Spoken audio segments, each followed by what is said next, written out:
I guess you could say I lived a straightforward life, working for my dad's company. He built it from scratch, and it's one of those big, bustling trading firms downtown. I stuck to my job, didn't really date much. Most evenings were simple, me and Jess, my best friend since high school, hanging out. Jess? She's a whirlwind, always with a new guy on her arm. I lost count a long time ago. One Monday morning, Dad called me into his office, a rare occurrence since he liked us to handle our own corners of the business. "Nellie, I want you to meet someone. This is Tom," he gestured to a man standing beside him, looking all sharp in a business suit. "Tom's joining us from the West Branch. Thought you might show him the ropes." Tom stepped forward, sticking his hand out. "Nice to meet you, Nellie. Heard a lot of good things." His grip was firm, his smile a bit too polished. "Likewise," I replied, trying not to sound too uninterested. I was used to new faces around, but there was something about Tom that didn't sit right. Maybe it was his too smooth demeanor. As weeks turned into months, Tom and I worked closely, and his relentless charm started to chip away at my initial reservations. He'd drop by my office with a coffee just how I like it, black, no sugar, or he'd offer a casual, "Need a hand with that?" whenever I was buried under reports. Then there were the lunches.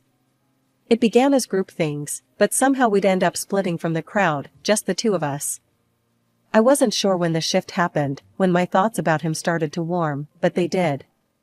Jess, of course, was less than thrilled. We were at her place, a cozy, cluttered apartment she never seemed to stay in long enough to clean. "You're spending a lot of time with the new guy," she noted, eyebrow raised as she sipped her wine. "Yeah, so? He's nice. Nicer than I thought," I defended, feeling a strange need to protect my budding feelings from her scrutiny. "Nice," she mimicked, making it sound like the dirtiest word in the world. "Just be careful, Nell. Guys like that, they know how to make a girl feel special, then bam, they're on to the next conquest." But I didn't listen, not really. It felt too good to have someone see me, really see me, even if it was through what Jess called charm-tinted glasses. It wasn't long before Tom asked me out properly. No work excuses, no accidental meetings. Just a straightforward, "Would you like to have dinner with me?" I said yes. I didn't think much about where it might lead. The day I said yes to Tom wasn't like in the movies. There were no fireworks, no dramatic music swelling in the background. Just a quiet yes at the little Italian place we'd made our spot. He looked like he won the lottery, and honestly, so did I. In the blur that followed, wedding planning took over. My mom, bless her heart, was all over it like white on rice, bustling around with more energy than I'd seen in years. "Nellie, darling, do you like these flowers? What about this color for the bridesmaids?" It was endless. Tom leaned back in his chair during one of the planning sessions, his eyes scanning over the catering menu. "Babe, as long as they have those little shrimp things you love, and maybe some steak, I'm good." Mom shot him a look, her hands on her hips. "Thomas, it's not just about the food. We have to think about the venue, the guest list. Speaking of which, how many are you bringing?" "Oh, just a few folks. My sister, her kids, a couple of buddies from work," Tom replied, trying to sound casual, but I caught the slight tension in his voice when he mentioned his sister. His sister, Sarah, was a single mom with twins. I hadn't met her until the wedding day, and she was as frazzled as any solo parent with two hyper 3-year-olds would be. She was nice, though, kept apologizing for the kids running around like pint-sized tornadoes. Jess, ever the firecracker, was instantly by my side when she saw me stressing over the details. "Nell, chill. It's going to be perfect. You worry too much." I laughed, nudging her with my elbow. "Easy for you to say. You just have to show up and look pretty." The wedding itself was a blur of faces, music, and dancing. I remember looking out at all the people who'd come to celebrate with us, feeling like I was in some kind of dream. Tom was right there, always within reach, his hand finding mine, his smiles just for me. After the honeymoon, which was a week of beachside bliss, reality kicked back in. We moved into the house my parents gifted us, a cozy, two-story place with a garden that needed some love. It was ours, though, and that felt huge. One evening, after most of the boxes were unpacked, we collapsed on the sofa, a mess of takeout containers between us. "We really did it, huh?" Tom said, a goofy grin on his face as he threw an arm around me. "We did," I agreed, leaning into him. "Feels like playing house, doesn't it?" "Best kind of play," he chuckled, kissing the top of my head. "You're okay with this, right? Me working and you?" I knew what he was asking. We'd talked about it before, the idea of me being a housewife. It wasn't something I ever thought I'd want, but with Tom, it seemed right. "Yeah, I'm good with it. I want to make this a real home, you know?" "Yeah, I know." He squeezed my shoulder.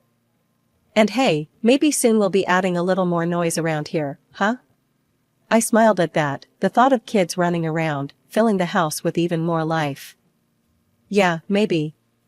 We sat there for a while, just enjoying each other's company, the quiet hum of our new life surrounding us. It felt right, like we were exactly where we were supposed to be. Months turned into years, and that little hope of adding the sound of tiny feet running around the house started to wear me down. Every month was a cycle of hope and disappointment. It wasn't supposed to be this hard, was it? People have kids every day. Why was it different for us? I remember sitting in the doctor's office, feeling like I was about to get my report card. The room smelled like antiseptic and something floral that was probably meant to calm nerves, but just made me more anxious. "Well, Nellie," the doctor started, looking over her glasses at me after checking all the test results.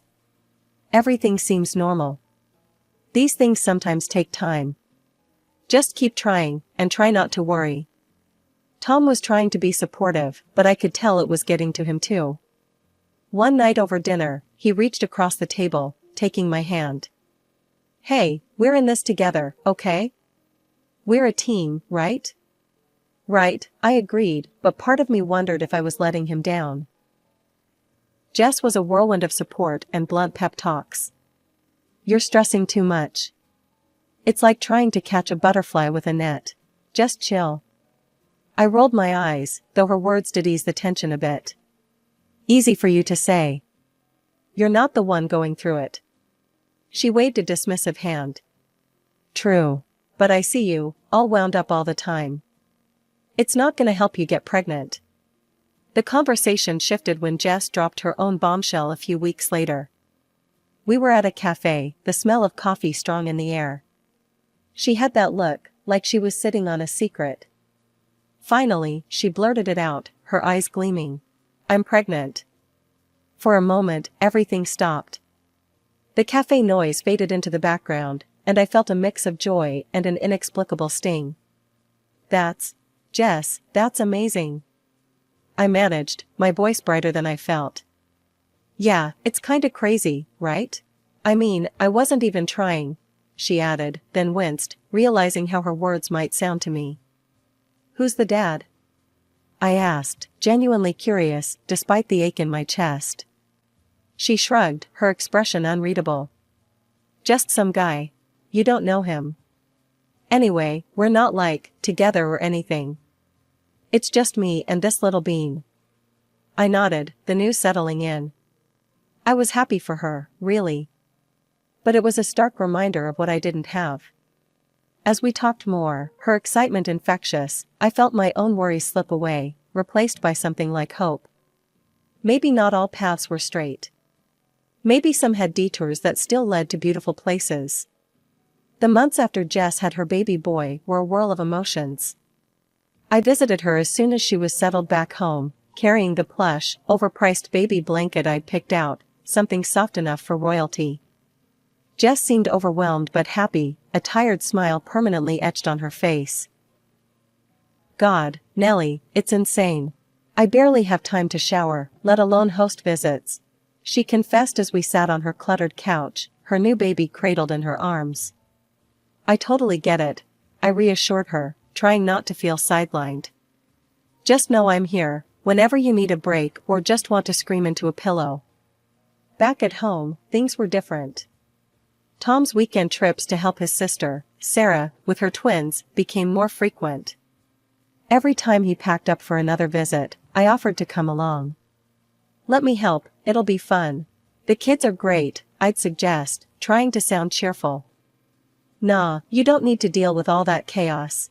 I got it," he'd insist, shutting down the conversation before it could grow. "Sarah's going through a lot. I just want to be there for her, you know?" So, I stayed back, filled the silence of our home with new projects. I bought gifts for the twins, soft toys, and books, things I hoped would make their days brighter. "Give these to the kids," I'd tell Tom, handing over the brightly wrapped packages. "Sure thing, babe. They'll love this," he'd say, packing them away in his overnight bag. One Saturday, with Tom away supposedly buried in kid duty, I headed to the mall to pick up some new tablecloths and napkins for our home. Something to brighten up the place. As I walked through the aisles, picking through patterns and fabrics, a familiar laugh caught my attention. There, in the middle of the mall, was Sarah, her twins tugging at each corner of her purse, none the worse for wear. Surprised, I approached them, my heart starting to race for reasons I couldn't pin down.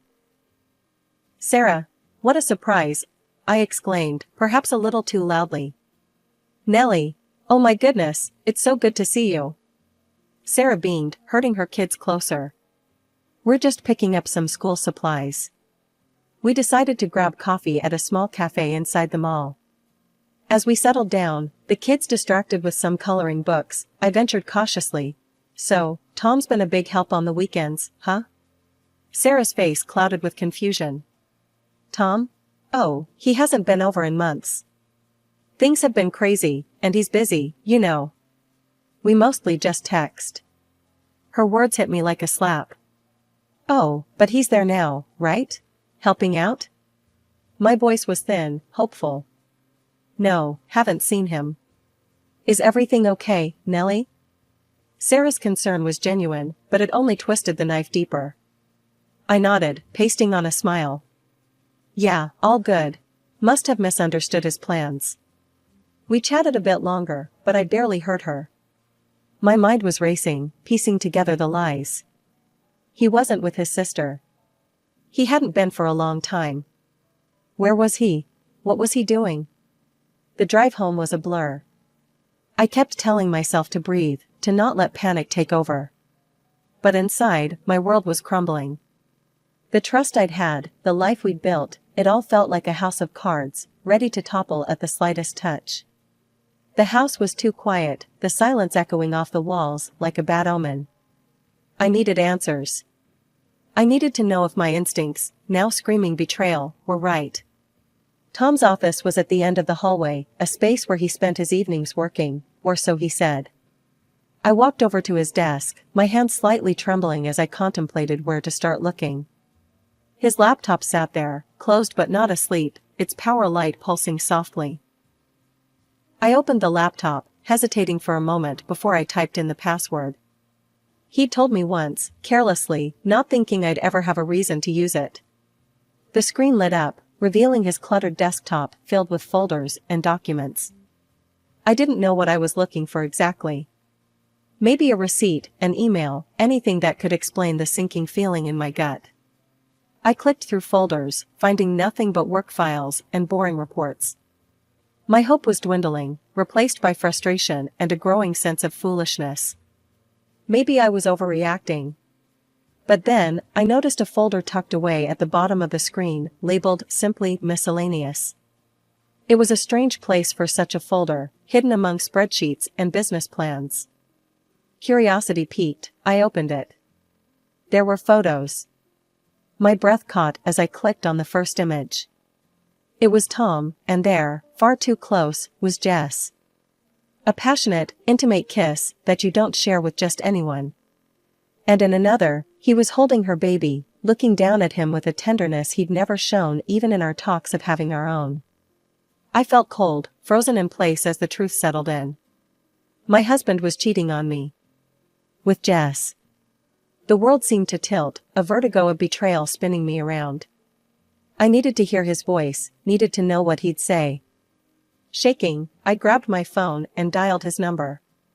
He picked up almost immediately. Hey, babe. Tom's voice was casual, too casual. What's up? Where are you? I managed to say, my voice steady, despite the turmoil inside.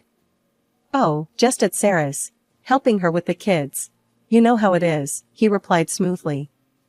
A child's scream cut through the background, lending credence to his lie. The rest of the weekend passed in a blur. When Tom came home, he was the picture of a loving husband, oblivious to the storm raging inside me. I acted the part of the none the wiser wife, but inside, I was reeling, planning, thinking of my next steps. By Monday, I had made up my mind. I called a private detective, a number given by a friend who had gone through something similar. We met at a coffee shop, a public place where I could keep my composure. I need to know everything, I told him, my voice low. Can you do that? He nodded, his expression grave. It'll take a couple of weeks.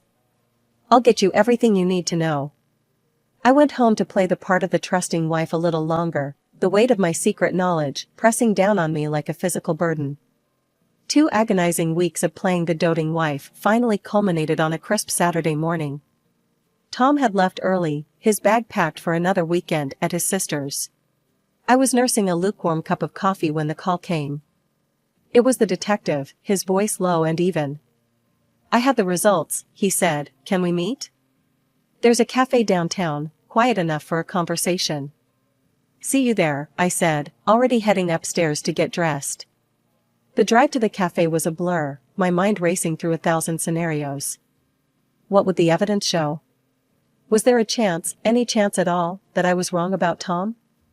Those hopes were dashed the moment the detective laid the photographs on the table between us.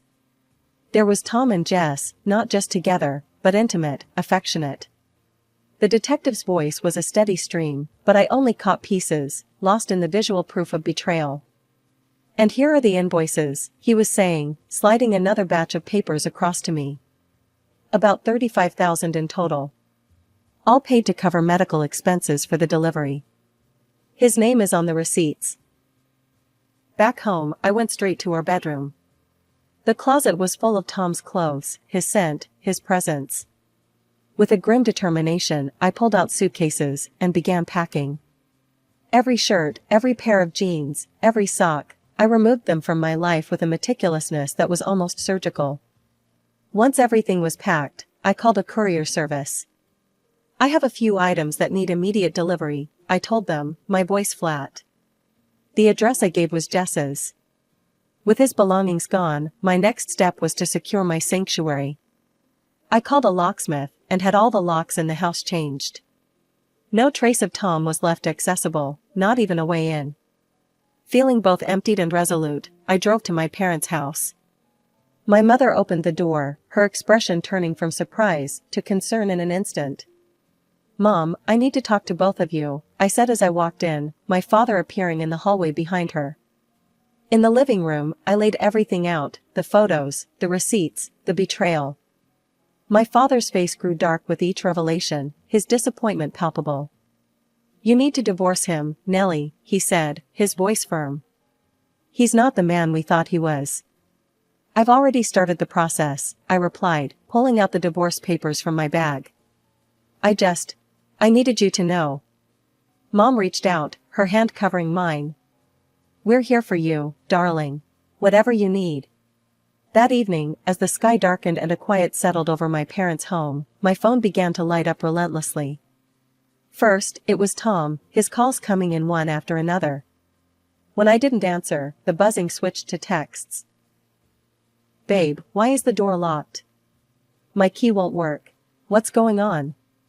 I stared at the screen, feeling a hollow satisfaction in ignoring him. Then Jess started calling.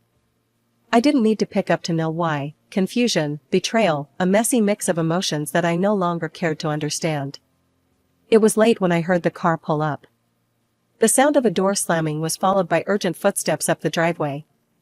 Tom didn't bother to knock, he burst through the front door, his face flushed with anger and confusion. What's this about, Nellie? Why are my things at Jess's? Why can't I get into my own house? His voice was loud, too loud, filling the space with a palpable tension. I was sitting in the living room with my parents. I stood slowly, meeting his gaze with a calm I didn't feel. How do you know your things are with Jess? Weren't you supposed to be at your sister's all weekend? Tom's face went pale, his eyes darting around as if looking for an exit or an excuse. He opened his mouth to respond, but nothing came out. Dad stood up, his presence commanding. You've been lying, Tom. To my daughter, to all of us. I trusted you, thought of you as a son, even wanted to make you a successor to my business. Tom's eyes widened, realizing the gravity of his situation. I can explain. What? Explain how you planned to take half of what I built. How you were using my daughter. We know everything, Tom. The detective provided recordings of your conversations with Jess. Planning your future with her, at the expense of your marriage. Tom sank to his knees, his hands clasped in front of him. Nellie, please, I'm sorry. It meant nothing, I swear. It was just a mistake. I felt my mom's hand on my shoulder, her touch reassuring. I looked down at the man I had once loved, now just a stranger groveling on my parents' floor. Just a mistake that costs $35,000 and a betrayal? I asked, the disgust in my voice clear. You're not sorry you did it. You're sorry you got caught. Reaching into the folder I had brought with me, I pulled out the divorce papers, holding them out to him. Here, I want you out of my life, for good. Tom reached for the papers, his hand shaking. He stood, the fight gone from him, his shoulders slumped in defeat. Before he could leave, Dad stepped forward, his voice booming. And you're fired, Tom. I'll have my lawyer contact you about the financial repercussions of your actions. A few days after the confrontation with Tom, I was sitting in the quiet of my new morning routine when my phone rang. The screen flashed Jess's name and for a moment, I considered not answering. But I needed to face this part of my past too, if I was ever going to move forward. What's this about a lawsuit, Nellie? Jess's voice was sharp, tinged with disbelief as soon as I picked up. Yes, I filed for financial compensation. For the betrayal, I replied, my voice steady despite the churn of emotions. You can't be serious, she exclaimed. Nellie, come on, can't we talk about this? You know I've always been here for you. Here for me? Jess, you betrayed me at the deepest level. Talking isn't going to change what you did, I said, feeling a bitter edge creep into my words. As silence filled the brief gap, I heard her breathe heavily. I always knew it, she finally hissed. You think you're so perfect with your perfect little life. I was always in your shadow, always the second choice to every guy. You have everything, and I have nothing. Jess, feeling inferior doesn't give you the right to destroy other people's lives. I'm sorry you felt that way, but it doesn't justify what you did, I replied, my voice cold and distant now. I hung up, cutting off any further venom she might have spewed. The lawsuit went to court, and it was as messy and painful as I had anticipated. But in the end, the judge ruled in my favor. Tom and Jess were ordered to pay a significant sum in damages. It wasn't about the money, no amount could undo the betrayal, but it was about acknowledgement, about seeing some semblance of justice. Word got around, as it always does in small towns. I heard from mutual friends that Tom had indeed married Jess, but the marriage crumbled just as quickly when he discovered her child wasn't his. The irony of it all would have been laughable if it hadn't been so tragic. Tom tried to reach out once, a feeble attempt to apologize or explain, perhaps looking for some absolution I wasn't ready to give. I didn't need his explanations anymore, his actions had spoken more clearly than his words ever could. He ended up drifting from one low-paying job to another, his once promising career in shambles. As for Jess, life had become a struggle, raising her child alone without the affluent lifestyle she had tried to secure by betraying me. I sometimes wondered if she regretted her decisions, if the harsh reality of her actions had finally sunk in. Through it all, I learned about resilience. I learned that the foundations you build in your life, the people you choose to trust, and the decisions you make, both good and bad, shape the path you walk. I was rebuilding mine, with each day bringing a little more strength, a little more hope,